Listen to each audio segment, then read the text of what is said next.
नमस्कार सभी मित्रों का मैं बहुत बहुत हार्दिक स्वागत करता हूं। अनंत पथ से जुड़े सभी मित्र 12, 13 और 14 अप्रैल को जो आर्ट ऑफ डाइंग का जो सेशन अभी अभी समाप्त हुआ उसके हम सहभागी रहे और उससे जो इनसाइट्स मिली होगी आई होप आप लोग उसको ज़रूर शेयर करेंगे। मैं अपने शब्दों में जो मुझे कीमती जो इनसाइट्स मेरे अंदर उतरी हैं उसको मैं आप लोगों के सामने शेयर करना चाहता हूं। आशा करता हूं सभी मित्र सकुशल घर पहुंच चुके होंगे और उनके जीवन में इस आर्ट ऑफ डाइंग सेशन से जो अंतर्दृष्टि उतरी है उनके जीवन में अवश्य ही एक दिए की भांति वो रोशनी देती रहेगी। आर्ट ऑफ डाइंग यानी मृत्यु की कला का जो ये 3 दिनों का सेशन रहा ये अपने आप में पूर्ण था। अनंत श्री ने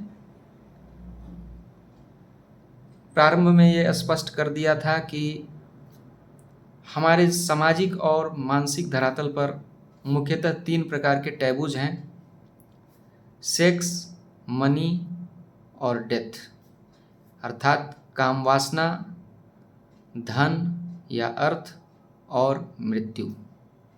इन तीनों में जो सबसे कम समझा जाने वाला या अब तक जो सबसे कम जिसकी चर्चा हुई है वह है मृत्यु। तो इस शिविर का जो थीम था वो मृत्यु के रहस्य से एक पर्दा उठाना ही इस शिविर का उद्देश्य था। यूँ तो कई मास्टर्स ने मृत्यु के ऊपर बहुत कुछ पहले बताया है। मैंने ओशो की एक लेख मैंने पढ़ी थी। वह लेख जो है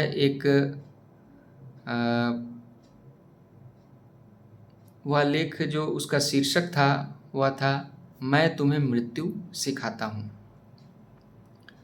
इसमें ओशो ने भी अपनी इनसाइट्स काफ़ी अच्छे तरीके से प्रस्तुत की है, लेकिन आज के इस आधुनिक युग में अनंत श्री जैसे रहस्यदर्शी, स्पष्ट वक्ता और एक गुरु का होना अत्यंत ही दुर्लभ घटना है। जहाँ एक तरफ ओशो यह कहते हैं कि मैं तुम्हें मृत्यु सिखाता हूँ, दूसरी तरफ आज के इस युग में अगर अनंत श्री जैसे व्यक्ति मृत्यु के बारे में कुछ कहेंगे तो निश्चित ही वह अपने जीवन की सार से कुछ निचोड़ ही कहेंगे। उनके प्रेजेंस में इस आर्ट ऑफ डाइंग सेशन को अटेंड करने के बाद मैं यह कह सकता हूँ कि अनंत श्री अगर कहेंगे मृत्यु के बारे में तो वो यही कहेंगे कि मैं मृत्यु को जीता हूँ।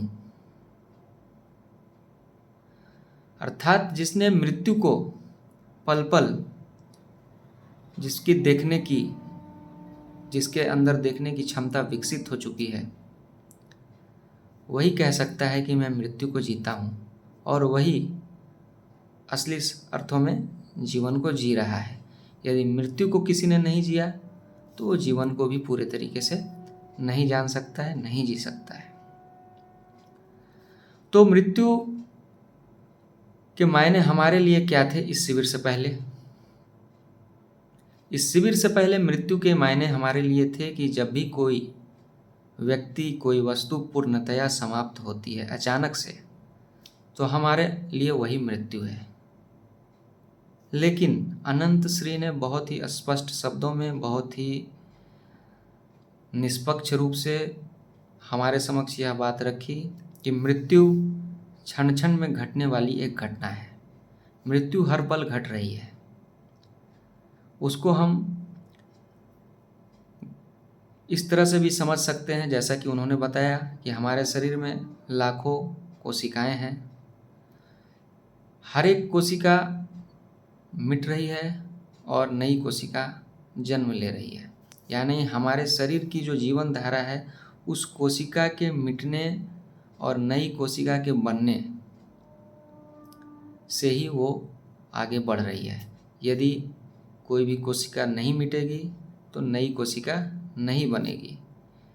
यानी मृत्यु जो है हमारे जीवन का एक अंतर्निहित सहज आयाम है।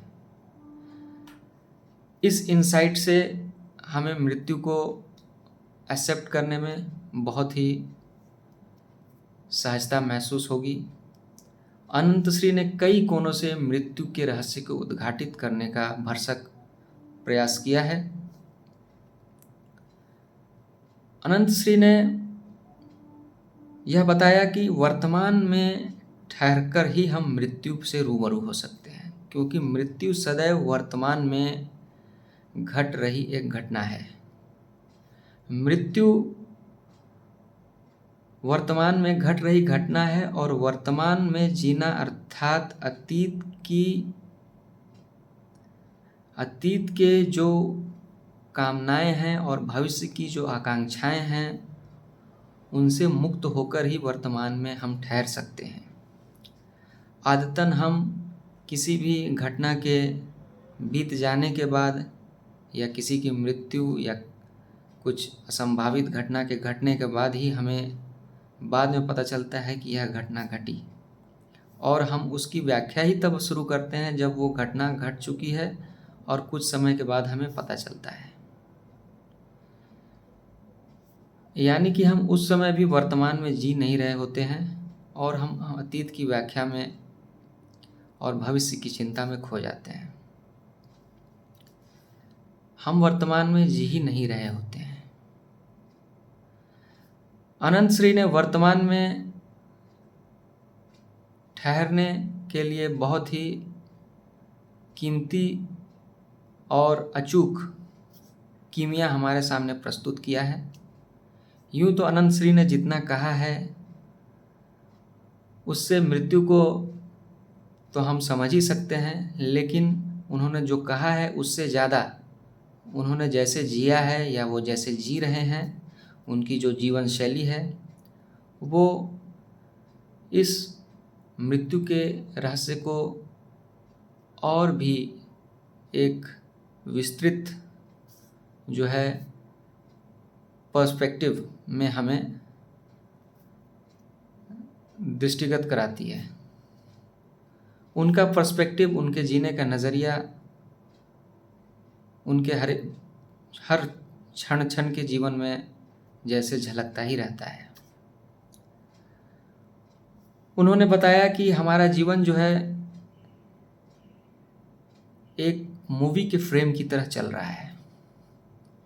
एक फ्रेम जिसमें कोई घटना घटती है, उसके बाद दूसरी घटना दूसरे फ्रेम के माध्यम से शामिल होती है, लेकिन उन दोनों के बीच के जो अंतराल है वो हमसे स्लिप हो जाते हैं। हम उस अंतराल में ठहर ही नहीं पाते हैं, जिससे हमें एक घटना और दूसरे घटना के बीच का तादात्म्य नहीं टूट पाता है और हम एक घटना की निरंतरता में ही दूसरी घटना को देख लेते हैं। यहीं पर अनंत श्री बताते हैं कि जीवन जो है एक मूवी के फ्रेम की तरह है। यदि हम जीवन को भी ऐसे ही देखें, एक घटना घटी, उसमें हम डूबे, उसमें पूर्णतया रूप से डूबे, और जब हम उससे निकले तो पूर्णतया निकले और हम दूसरी घटना में प्रवेश कर गए। इस तरह से न तो हमको अतीत में जो घटना जो घटित हुई उसने हमें हमारे ऊपर कोई पकड़ बनाया, और हम जब वर्तमान में दूसरी घटना में पहुँचे तो हम उस घटना में भी सरलता से उस घटना से हम डील कर पाएँ।